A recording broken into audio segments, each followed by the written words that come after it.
Oke, baik. Selamat siang semuanya.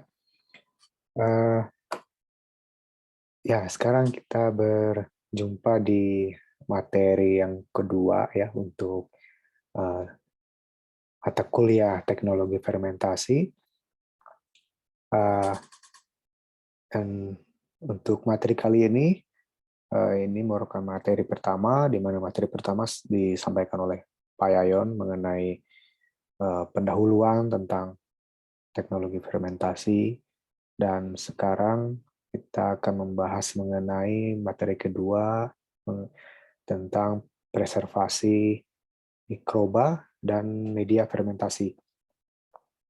Uh, ya, jadi ya seperti dilihat misalnya di ya gambar di samping ini disebutnya sourdough ya, jika di negara-negara yang memang suka makan roti seperti di Eropa, Timur Tengah dan lain-lain. Mereka membuat roti itu dengan diberi yeast ya, diberi yeast sehingga bisa mengembang seperti itu. Nah, itu kan si yeastnya sendiri itu kan mikroba yang berperan dalam fermentasinya sendiri ya. Kemudian kita juga mengenal makanan, minuman yang tradisional yang difermentasi seperti ya yogurt, kemudian apalagi kombucha ya, terus kimchi, kalau di kita kan tempe. Nah, itu semua merupakan produk-produk fermentasi di mana biasanya secara prakteknya kan di mikroorganismenya itu diberikan eh, secara terus-menerus dalam artinya ada kulturnya kemudian diberikan ke substratnya ya, misalnya ke roti atau ke kedelai sehingga menjadi tempe, kemudian setelah itu diambil, dikeringkan, itu kan sudah mengandung inokulum mikroorganisme, kemudian dipakai lagi, jadi dibuat biasanya sebagai ragi ya seperti itu. Nah, kemudian dibuat untuk fermentasi lagi produk selanjutnya. Nah, itu kalau eh, kita berbicara mengenai fermentasi yang tradisional di dalam food dan beverage, makanan dan minuman. Nah, mungkin di sini kita akan lebih bahas mengenai fermentasi seperti misalnya bagaimana produksi antibiotik, kemudian metabolit sekunder, protein, dan lainnya, produk-produk yang mempunyai nilai komersial. Itu jadi sekarang dengan teknologi itu yang dulunya mungkin produk itu harus diambil misalnya mengekstrak dari tumbuhan atau dari apa, sekarang karena mikroorganisme mempunyai kemampuan untuk produksi senyawaan-senyawaan itu, nah digunakanlah fermentasi untuk memproduksi produk-produk yang diinginkan. Nah, tentunya di sini mikroorganisme yang merupakan subjek utamanya, karena jika tidak ada mikroorganisme ya tidak terjadi fermentasinya. Nah, sehingga bagaimana caranya? Pertama adalah mengelola mikroorganismenya ini. Karena bagaimanapun eh, mikroorganismenya itu harus perform secara optimal di fermentasi ini sehingga bisa menghasilkan produk yang optimal juga. Nah, bagaimana cara memelihara atau menyimpan mikroorganisme itu jadi merupakan satu hal yang penting. Nah, kemudian selain mikroorganismenya, yang kedua adalah medianya. Karena tanpa medianya ya tidak akan tumbuh dan tidak akan ada produk yang dihasilkan. Nah, media ini sangat penting karena disitulah nanti si mikroorganisme, nanti misalnya mikroorganisme itu galurnya sangat bagus ya, tapi kalau medianya tidak optimal, produknya juga nanti tidak akan optimal. Ya, jadi akan kita coba bahas di materi ini. Nah, secara garis besar, eh, jadi mungkin akan dibahas pertama mengenai prinsip secara umum, ya, bagaimana mengisolasi atau menemukan bakterinya ya, kemudian menapis atau men-screening bakteri-bakteri atau mikroorganisme itu untuk yang cocok atau bisa dipakai untuk fermentasi secara industri. Nah, ini akan dibahas secara singkat saja, karena bukan merupakan topik utamanya, tapi ini penting disampaikan sehingga kita tahu juga bagaimana eh, cara menemukan, mengisolasi mikroorganisme tersebut dan memilih atau memilahnya atau menapisnya sesuai dengan karakter yang kita inginkan. Nah, kemudian bagaimana pentingnya dan teknik untuk preservasi atau penyimpanan mikroorganismenya. Kemudian pertimbangan-pertimbangan apa untuk memformulasikan atau mencari komposisi media yang bagus untuk proses fermentasi, baik secara teknis maupun nanti ujungnya kita akan lihat bahwa ini akan juga mempengaruhi nanti terhadap visibility dari segi komersial, ya, dalam artian bagaimana cara akan mempengaruhi finansial atau cost dari fermentasi itu sendiri. Nah, kemudian akan dibahas juga mengenai komponen-komponen utama yang ada di yang diperlukan untuk fermentasi. Nah, untuk video pembelajaran ini saya akan bagi dua supaya tidak terlalu panjang ya. Jadi sesi pertama mengenai preservasi, kemudian sesi kedua mengenai media, sehingga nanti kalian bisa lihat satu persatu secara sekuensial ya. Oke, untuk preservasi mikroorganismenya, nah ini mungkin sudah dijelaskan di materi awal, garis besar proses fermentasi ya. Jadi dari mulai stok kultur, ya, kemudian diperbanyak menjadi seed, kemudian di sini diberikan media, kemudian di sini adalah fermenternya untuk produksi ya, kemudian dihasilkan ini cairan fermentasinya secara keseluruhan, dipisahkan nanti ada biomasa selnya, kemudian nanti produknya. Nah, ini secara sederhananya seperti ini. Nah, kita akan membicarakan di hulu di sini bagaimana mengelola mengenai kulturnya. Mengapa preservasi atau penyimpanan mikroorganisme dan media itu penting. Nah, jadi harus diingat bahwa kalau mikroorganisme ya ditumbuhkan, sebenarnya bisa juga mikroorganisme terus ditumbuhkan di subkultur namanya misal di media ya. Nanti kan sudah tua, pindahkan lagi ke media baru, tumbuh lagi terus menerus. Nah, tapi itu tidak bagus karena jika ditumbuhkan mikroorganisme itu secara berulang, ya nanti itu kan mikroorganisme beradaptasi dan biasanya itu nanti akan berubah. Nah, akan berubah dan perubahannya itu biasanya secara genetik ya, misalnya secara ada mutasi spontan gitu. Nah, jika berubah, nah tentunya terjadi perubahan dari sifatnya, tentunya akan mengubah juga nanti misalnya di awal kita sudah tahu bahwa mikroorganisme bagus, tapi karena mengelolanya kita tidak optimal ya di kultur terus menerus sehingga kemudian berubah. Nah, nanti si mikroorganisme yang awalnya bagus itu tidak akan menghasilkan produk yang performance-nya tidak akan sama lagi seperti di awal. Nah, bagaimana caranya? Nah, itu caranya adalah dengan cara adanya untuk bagaimana penyimpanan preservasinya. Jadi harus ada manajemen untuk bagaimana menyimpan mikroorganisme itu supaya perubahan itu bisa diminimalisir. Nah, pemilihan media ini nantinya akan mempengaruhi performance dari mikroorganisme tersebut. Ya, jadi baik secara pertumbuhannya nanti biomasanya maupun jadi juga dari sisi produknya sendiri. Nah, kemudian media ini juga tidak hanya itu ya, tidak hanya biomasa, kemudian nanti produknya, tapi juga secara teknis, secara prakteknya nanti di fermentasi ini beberapa media ini nanti apalagi dalam skala besar itu harus media yang tidak menyulitkan secara teknis. Jadi misalnya media dari segi struktur fisiknya ya itu tidak boleh menyulitkan secara fisik, misalnya membuat mampet atau bagaimana gitu ya. Dan juga yang tidak kalah pentingnya dan ini yang akan biasanya jika komersial ini akan yang dihitung di akhir nanti, yaitu akan mempengaruhi biaya produksi. Ya, seperti akan nanti kita lihat. Ini juga hal yang sangat penting ya. Nah, oke, sekarang kita berbicara dulu di awal mengenai biasanya bagaimana mengisolasi ya. Dan setelah mengisolasi, biasanya kalau galur liar itu artinya wild type yang biasanya langsung dari alam itu kan wild type ya. Nah, itu biasanya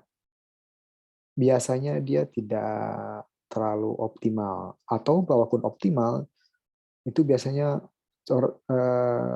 cenderung untuk ditingkatkan lagi, karena ya tentunya untuk industri ya itu semaksimal mungkin produk yang dihasilkan. Jadi biasanya pertama diisolasi dulu ya. Nah, diisolasi kemudian nanti ada tahap improvement. Jadi si galurnya itu nanti diimprove baik secara, ada berbagai cara nanti di sini ya. Jadi nah untuk apa namanya isolasi, jadi diisolasi dari alam, kemudian ada dua cara biasanya untuk melihat atau menyeleksi kita bagaimana melihat mikroorganisme yang memang nanti mempunyai karakter yang diinginkan untuk produksi itu. Jadi pertama adalah dengan metode enrichment method ya. Jadi enrichment method itu biasanya dari awal ketika mikroorganisme itu diambil ya dari sampel alam ya. Kemudian itu langsung diseleksi berdasarkan karakter yang kita inginkan. Misalnya menghasilkan enzim lipase gitu ya. Nah, lipase jadi atau enzim protease misalnya, apapun itu. Nah, dari awal dari sejak dia diisolasi itu langsung di screen atau ditapis berdasarkan karakter yang diinginkan. Nah, misalnya kalau dia ingin kita lipase, tentunya misalnya di medianya dari awal sekali itu sudah diberi misalnya minyak di medianya, sehingga jika ada bakteri atau mikroorganisme lain yang bisa misalnya mendegradasi minyak dengan lipase, nah tentunya itu diambil nanti ya, diisolasi seperti itu. Atau yang kedua adalah dengan Waxman, jadi platform Waxman. Jadi ini biasanya yang umum itu yang ini. Nah, jadi kalau yang ini tidak di awal-awalnya itu tidak diseleksi dari awal. Jadi biasanya bakteri atau mikroorganisme itu di-pool dulu, dikumpulkan, ya dikumpulkan. Nah, baru nanti ada proses screening terpisah di sini, ya.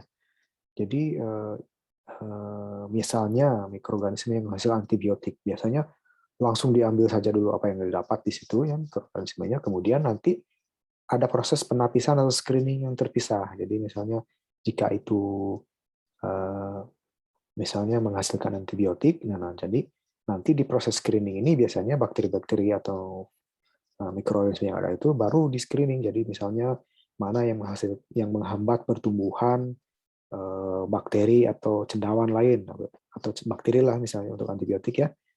Nah, dilihat nanti misalnya ada yang menghasilkan zona bening, nah baru diambil. Nah, itu berarti mempunyai potensi untuk menghasilkan antibiotik. Nah, jadi proses screening terpisah. Nah, ini sebutnya dengan platform Waxman ya. Nah, kalau enrichment method ini biasanya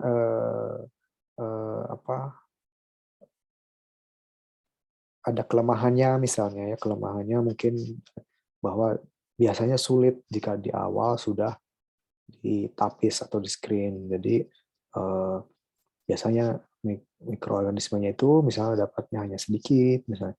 Yang ini punya kelemahan, misalnya orang cenderung mengisolasi bakteri yang sama. Jadi bakteri yang sama, padahal sebenarnya galur yang sama gitu. Karena di awalnya itu di pool. Nah, kalau di pool itu punya potensi bahwa bakteri yang didapat sebenarnya isolat yang sama gitu.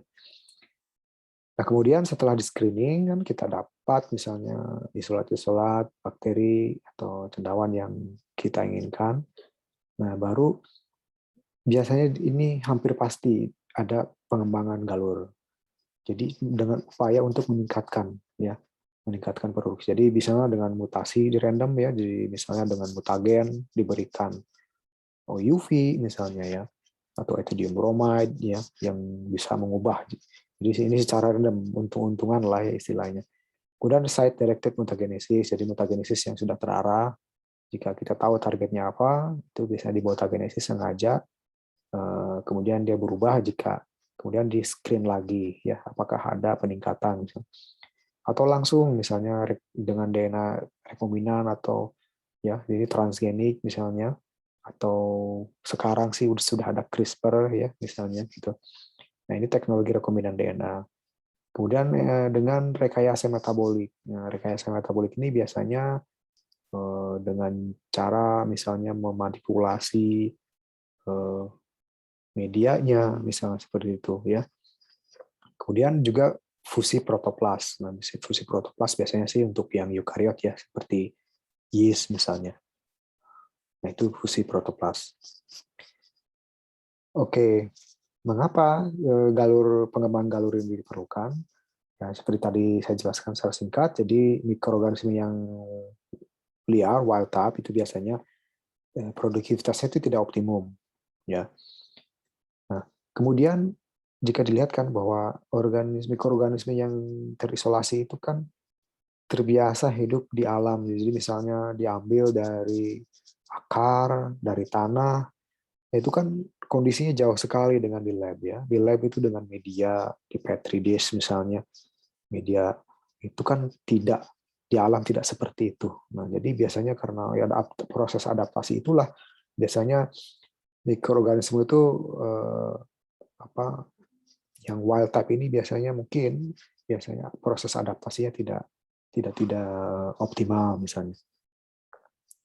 Nah, dengan strain improvement atau strain development ini juga memungkinkan untuk adaptasi lebih cepat dan akhirnya meningkatkan produktivitas. Nah, yang paling umum jadi misalnya rekayasa genetik ya. Ini sudah banyak diterapkan ya, untuk antibiotik, enzim, asam amino dan lain-lain. Jika kalian tahu juga misalnya itu apa namanya ya seperti MSG ya itu asam amino itu. Nah itu kalau tidak direkayasa genetik itu ya mungkin hasilnya tidak terlalu optimal ya.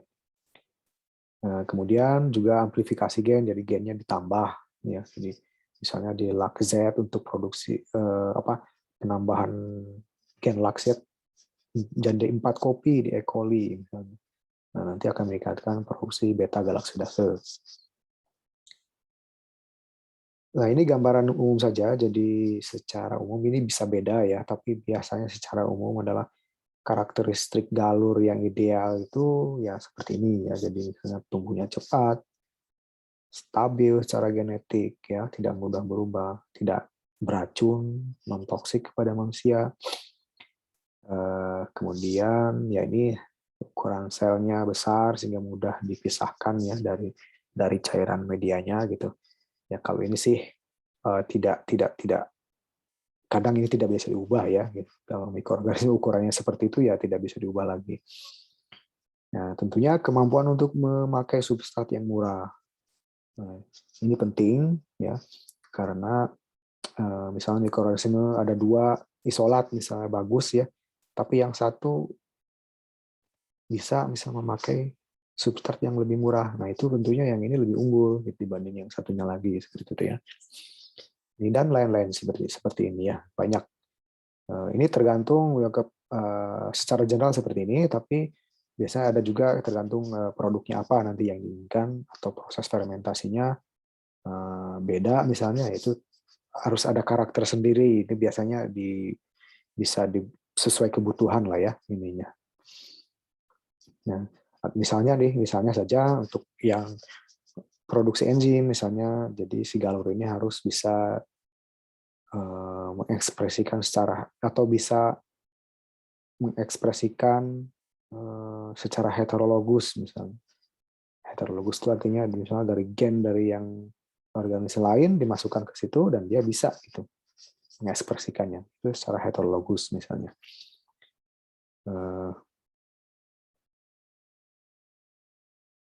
Ya, ini bisa kalian baca saja ya ininya. Nah, ini kembali lagi ya ini. Misalnya ini kita fokus ke preservasi ya. Jadi misalnya kan kita ambil misalnya dari rhizosphere ya, dari rhizosphere. kemudian berhasil nih diisolasi, ada mikroorganisme ini yang kita inginkan misalnya. Nah, ini bisa saja sebenarnya kita sudah dapat di lab ini seperti ini, bisa saja ditumbuhkan terus, ya, pindahkan lagi setelah misalnya ini kan bakteri biasanya dalam hitungan hari ya, 2 hari, 1 hari dia sudah tua. Nah, pindahkan lagi ya di subkultur lagi. Nah, kita tetap punya gitu isolat itu. Tapi seiring waktu ini akan berubah ya. Jadi dari habitat alaminya ke lab itu kan lingkungan berbeda, nutrisi yang berbeda. Ya. Kemudian di sini itu di alamnya itu kan tidak sendirian ya. Kan banyak bakteri atau mikroorganisme lain. Nah, sekarang sendirian ya itulah isolation ya, jadi single isolate sendirian gitu kan. Itu tidak berinteraksi dengan lain itu secara fisiologi juga bisa menyebabkan adaptasi perubahan ya. Itu. Nah, kemudian jadi selain itu subkultur itu juga kan laborious dan tedious ya. Jadi harus bekerja terus di subkultur. Jadi banyak pekerjaan gitu ya. Jadi kemudian ini bisa menginduksi mutasi spontan misalnya, dan juga selama subkultur ini biasanya selalu saja ada kontaminasi. Nah, nanti jika ada kesalahan, ini kontaminan justru yang kontaminasinya ini selalu terbawa misalnya, atau isolat yang diinginkan jadi hilang gara-gara salah mengambil, yang diambil adalah yang kontaminan misalnya.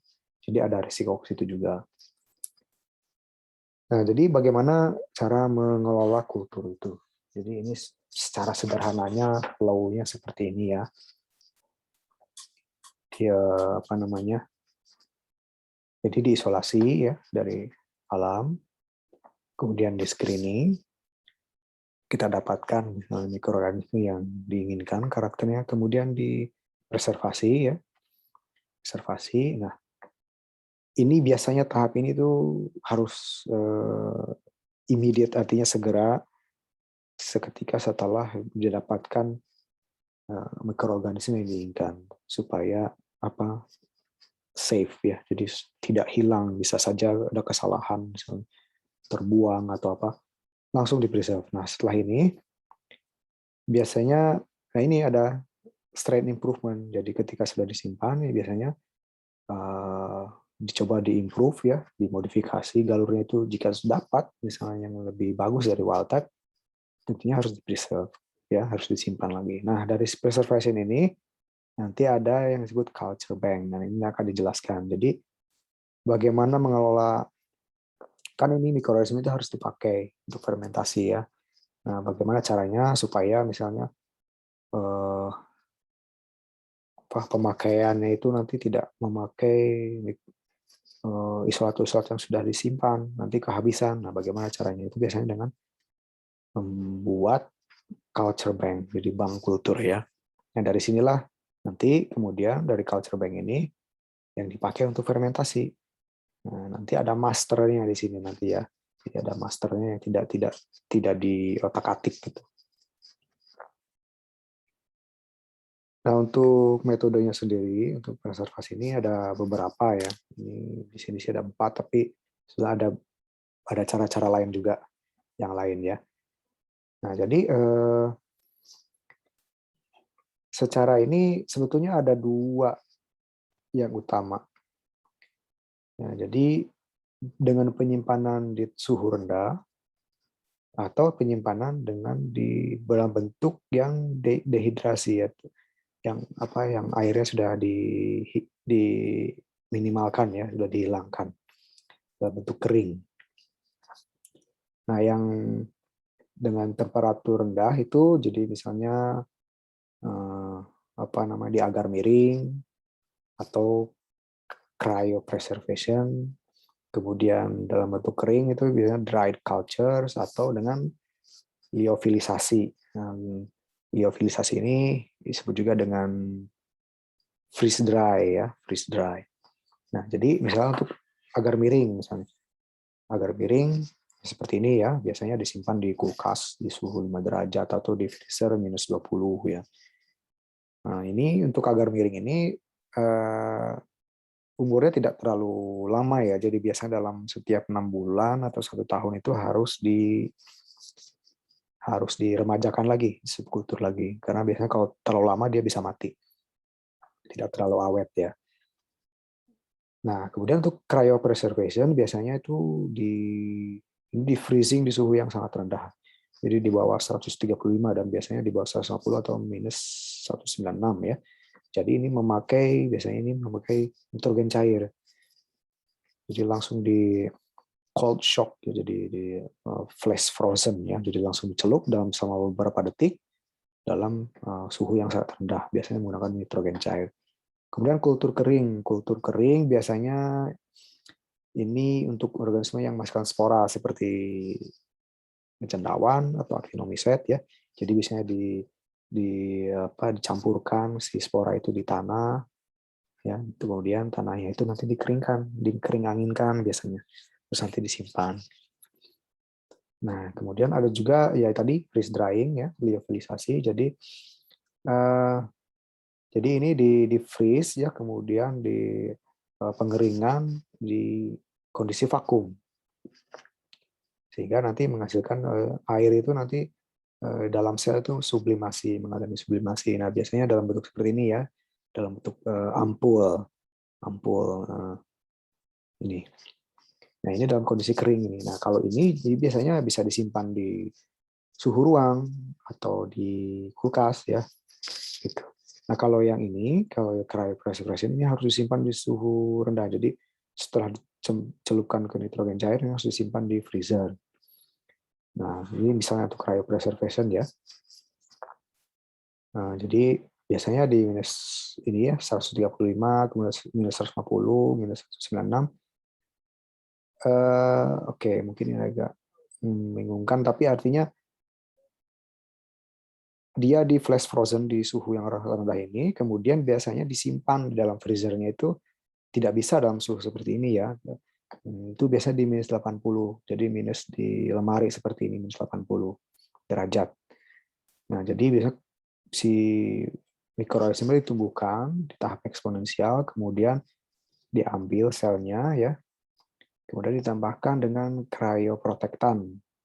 Jadi untuk mencegah supaya tidak shock bakterinya atau mikroorganisme itu ya, tidak shock dan tidak rusak ketika di freeze. Nah, itu biasanya menggunakan gliserol. Ini konsentrasi bisa beragam ya. Biasanya sih memang dari 10 bahkan 10 sampai 30, tapi umumnya sih 15 sampai 30% ya gliserolnya. Atau dimethyl sulfoxide, DMSO dengan konsentrasi 5 sampai 10%. Nah, ini fungsinya untuk menurunkan titik beku ya. Jadi, nah setelah dimasukkan ke dalam cryoprotectant ini, kemudian langsung seperti ini ya. Jadi, misalnya ini sudah dimasukkan cryoprotectant, nah kemudian dicelupkan di nitrogen cair. Nah, sampai dia beku. Nah, setelah beku langsung dimasukkan ke lemari freezer ini di minus 80 derajat. Nah, di sini bisa lama umurnya ya, bisa lama di sini. Nah, teknik ini itu biasanya cocok untuk hampir semua jenis sel. Jadi baik itu sel bakteri atau sel eukariot seperti kamir, yeast ya, atau kapang, cendawan, bahkan sel hewan juga bisa. Jadi ini cukup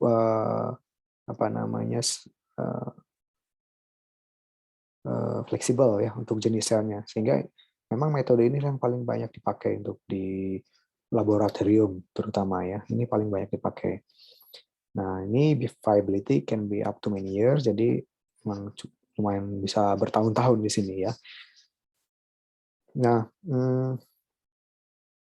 mungkin kekurangannya adalah karena ini membutuhkan freezer seperti ini, jadi harus tetap di-maintain di minus 80 derajat. Jadi jika misalnya ada listrik mati atau freezernya rusak, nah ini memang bisa merepotkan ya. Jadi biasanya memang harus ada backup lagi gitu. Nah, itu mungkin kekurangannya dari metode ini. Dan kelebihannya tadi ya, juga selain itu kelebihannya adalah ini cukup mudah. Jadi untuk misalnya untuk mau di-revive, artinya dihidupkan lagi. Ini kan bisa dibilang dalam kondisi dorman ya. Jadi jika misalnya kita mau nih, kita ambil itu itu relatif mudah, jadi tinggal dicairkan saja, ditol gitu, nanti langsung ditemukan di media. Seperti itu ya. Nah, kemudian untuk liofilsasi, jadi mungkin di sini sebenarnya ada 4 tahap utama ya. Jadi yang tahap pertama itu adalah tahap untuk membekukan freezing stage. Nah, untuk freezing stage ini suhu ya. Suhunya berarti semakin ke atas semakin tinggi, kemudian waktu. Jadi seiring waktu ini di tahap freezing ini biasanya pertama landai dulu di suhu ruang ya, kemudian mulai turun ya sampai -40. Nah, ini dalam tekanan atmosfer masih belum vakum ya. Nah, ini untuk sudden ini apa mendadak turun ini untuk apa ya, masih supaya dia cepat beku, dan memang di sini masih terbentuk kristal es di sini. Oh ya, mungkin saya kembali dulu yang ini ya. Maaf. Kenapa ini perlu nitrogen cair? Ya, ini shock. Jadi dia flash frozen di sini supaya tidak memberikan kesempatan, karena ini kan si kulturnya di dalam cairan ya, tidak memberikan kesempatan untuk terbentuknya kristal es. Jika dibekukan perlahan, nanti akan terbentuk pengkristalan es. Ya. Nah, dengan cara dibekukan langsung seperti ini tidak dimungkinkan terjadinya pembentukan kristal es. Nah, kristal es ini bisa membunuh, artinya secara fisik kan tajam-tajam itu bisa membunuh, merusak selnya. Gitu. Caranya adalah dengan langsung dibekukan di suhu sangat rendah sehingga tidak terbentuk kristal es. Nah, kemudian tahap pengeringan yang ini ya, tadi sudah tahap pembekuan, di tahap pengeringan ini dengan vakum. Jadi tekanan atmosfernya rendah sekali. Nah, sehingga di suhu yang di suhu yang rendah pun ingat ya bahwa apa namanya, misalnya air mendidih itu di suhu tekanan atmosfer kan, tapi kalau di bawah tekanan atmosfer biasanya misalnya di atas gunung tekanan atmosfernya lebih rendah, itu tidak 100 derajat, ya biasanya lebih di bawah. Nah, ini juga sama prinsipnya ya, jadi dengan tekanan atmosfer yang lebih rendah, tentu di vakum, tentunya di suhu dingin pun dia sudah terjadi bahkan sampai tahap sublimasi ya. Jadi dari padat langsung ke gas. Jadi kristal-kristal es tadi langsung menguap, menyublimasi ya. Jadi terutama misalnya cairan-cairan atau es yang di dalam air yang di dalam sel ini langsung menyublim. Ya. Nah, kemudian dilanjutkan lagi, dinaikkan tekanannya ya, suhunya, suhunya dinaikkan, masih dalam kondisi vakum, sehingga sisa-sisa cairan yang ada itu masih bisa dihilangkan. Kemudian secara perlahan di recover kembali ke tekanan atmosfer. Nah, ini biasanya cocok untuk mikroorganisme, tapi untuk sel hewan ini tidak cocok karena biasanya dalam kondisi stres seperti ini sel hewan itu mengalami bunuh diri, apoptosisnya. Jadi viabilitasnya menurun drastis. Jadi bisa cocok untuk mikroorganisme seperti bakteri misalnya terutama ya. Nah, si selnya ini di sini ini harus diresuspensi biasanya seperti cryoprotektan tadi ya. Seperti cryoprotektan biasanya untuk yang liofilisasi ini menggunakan susu skim misalnya, seperti 20% misalnya, atau serum ya, serum protein atau sodium glutamat, polyvinyl etanol misalnya. Jadi harus ada protective mediumnya juga. Nah, ini cukup convenient. Mengapa? Karena penyimpanannya bisa di suhu ruang, misalnya ya.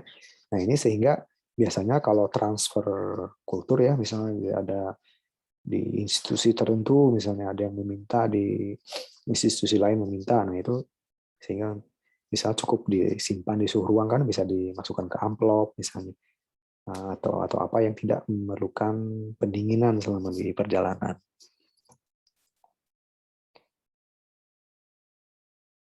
Oke ya. Nah, ini proses liofisasi, misalnya seperti ini ya. Ini alatnya biasanya di sini. Nah, ini adalah untuk membuat vakumnya di sini. Jadi biasanya di sini ini cairannya di sini ya. Misalnya kultur bakteri seperti ini. Nah, nanti diatur suhunya ya, kemudian divakumkan, disedot udara itu sehingga vakum. Nah, kemudian nanti bentuknya seperti file-file seperti ini. Nah, kemudian bisa disimpan suhu ruang seperti ini ya, atau biasanya ada juga yang dimasukkan seperti ini ya, supaya memudahkan melihat inventorinya yang mana, kultur yang mana misalnya seperti itu. Oke, kemudian Master Culture Bank. Nah, tadi saya sudah singgung di awal bagaimana mengelola kulturnya. Jadi intinya adalah seperti ini misalnya. Jadi ini kan di tahap original culture ya. Jadi kultur yang awalnya yang original. Nah, yang sudah baru diisolasi ini dan sudah di screening. Nah, biasanya kan ditumbuhkan dulu ke dalam skala kecil, misalnya di air Lemayer, kultur cair. Nah, kemudian setelah ini dimasukkan di dispense atau di aliquot ke dalam tabung-tabung kecil misalnya. Nah, kemudian di sini langsung disimpan. Nah, tergantung metodenya ya. Tadi misalnya di cryopreservation misalnya. Nah, inilah disebut master culture bank. Artinya si file-file ini mengandung mikroorganisme yang bisa dibilang mikroorganisme yang masih original, kan dia baru hanya melewati satu tahap subkultur, jadi tidak melewati banyak subkultur ya. Jadi bisa dianggap ini culture bank ini, master culture bank ini adalah dari segi karakter ini masih sangat mendekati original culture. Nah, inilah yang disimpan sebagai kultur utama master culture bank. Kemudian bagaimana untuk fermentasi? Kan harus diinokulasi ya, ini harus ada inokulum. Nah, ini tidak dipakai langsung. Ini kemudian ditumbuhkan lagi sama seperti ini untuk membuat working stock culture. Jadi stok kultur yang untuk bekerja nanti. Yang nanti ini akan dibuat untuk inokulum. Nah, working stock culture ini juga jumlahnya harus banyak ya. Jadi master culture bank-nya jumlahnya banyak, misalnya 100 ya. Kemudian yang ini biasanya lebih banyak lagi, gitu. Lebih banyak lagi karena ini akan sering dipakai ya. Jadi supaya si original culture ini tidak cepat habis, dibuatlah working stock culture. Jadi yang dipakai untuk inokulum itu, yang ditumbuhkan ini adalah working stock culture-nya. Begitu ya. Nah, tentunya kan untuk menghindari perubahan kultur. Nah, jadi master culture ini dibuat menjadi working stock culture, disediakan working stock culture dan master culture ini. Nah, jika dilihat di sini kan ada ini original culture yang nomor 1 ya. Ini yang sangat, artinya yang karakternya yang paling artinya yang original ya. Kemudian master culture, working culture. Nah, working culture ini dibuat inokulum. Jadi biasanya ini digores lagi atau ditumbuhkan lagi, kemudian dibuatlah inokulum ya. Jadi tahapannya seperti ini. Sehingga ini cenderung nanti awet, ya jarang sekali dipakai ini. Selama working culture-nya masih tersedia. Nah, kemudian ya jadi misalnya di lab R&D, research and development ya, sebuah company atau di universitas, nah, biasanya disebutnya in-house culture collection. Jadi biasanya dalam skala yang agak kecil ya, small scale. Nah, ini merupakan hasil-hasil mikroorganisme yang sudah di screening, sudah ditapis dan sudah dioptimisasi. Dan juga sudah disiapkan tadi ya starter culture-nya, yang starter culture ya mungkin sama dengan working culture tadi ya. Nah, yang perlu diperhatikan adalah bahwa isolat-isolat ini atau koleksi ini harus dipastikan murni, pure, tidak terkontaminasi. Ya, karena kontaminasi ini akan bahaya ya, ini kontaminasi ini sangat bahaya. Karena jika nanti dilakukan fermentasi misalnya, bisa saja si kontaminan ini tubuhnya lebih cepat daripada yang artinya bakteri yang untuk fermentasinya sendiri. Misalnya bakteri untuk fermentasi asam amino perlu 3 hari misalnya untuk menghasilkan produk. Jika ada kontaminan yang misalnya bakteri itu tumbuh lebih cepat dalam 1 hari, bisa dibayangkan dalam fermentor yang besar itu misalnya, karena dia cepat tumbuhnya, si kontaminan ini akan mendominasi. Jika sudah itu ya sudah gagal ya, jadi tidak bisa dipanen. Nah, jadi ya tentunya ini salah satu upaya juga supaya tidak berubah secara genetik. Nah, tidak berubah secara genetik. Kemudian, nah ini juga yang penting, ini harus bisa hidup. Ya, harus bisa hidup artinya ketika ditumbuhkan itu harus bisa hidup lagi ini. Ya. Nah, ketiga hal ini tentunya harus dicek secara reguler ya. Nah, jadi tentunya harus dicek stabilitas galur-galur ini. Jadi tujuan utama preservasi itu kan untuk mempertahankan stabilitas galur itu. Nah, biasanya liofilisasi jika dibandingkan dengan metode yang lain, itu biasanya yang paling cocok karena lebih lama biasanya pengawetannya. Jadi misalnya cryopreservation juga cukup lama ya, tapi liofilisasi bisa lebih lama lagi, bertahun-tahun lebih lama. Dan biasanya ketika di revive itu dihidupkan kembali itu biasanya masih hidup. Hanya ini mungkin kekurangannya tadi saya lupa, saya sudah jelaskan belum? Kalau liofilisasi itu agak ribet ya, agak repot untuk revive-nya. Jadi tadi kan di ampul, nah, di ampulnya itu biasanya harus dipatahkan dulu, dibuka seperti itu ya. Kemudian nanti ketika diambil itu, ketika diambil, nah itu juga biasanya tidak mudah gitu, karena harus ditutup kembali segala macam. Nah, kalau cryopreservation biasanya satu tabung langsung ambil, dicairkan, sudah bisa dipakai ya. Itu mungkin tambahannya ya. Nah, kemudian misalnya khusus nih untuk galur-galur yang membawa plasmid rekombinan ya, yang direkayasa genetika, nah, biasanya plasmidnya ini harus dipertahankan supaya tidak hilang. Caranya ya dengan ditumbuhkan, biasanya plasmidnya ini kan membawa gen resistensi terhadap antibiotik misalnya. Nah, jadi si galur ini harus ditumbuhkan di antibiotik itu, sehingga plasmidnya ini selalu dibutuhkan oleh sel untuk hidup ya. Nah, jadi misalnya membawa gen tetrasiklin ya, jadi membawa gen resisten terhadap tetrasiklin ya, jadi si galur ini harus diberikan tetrasiklin terus supaya plasmid ini selalu dibutuhkan sel, tidak dibuang ya. Tuh. Nah, tentunya harus ada quality control ya, harus secara periodik dicek itu kulturnya ini. Oke, itu saja untuk bagian pertama. Nanti akan dilanjutkan untuk bagian kedua ya, untuk membahas mengenai media ya. Oke.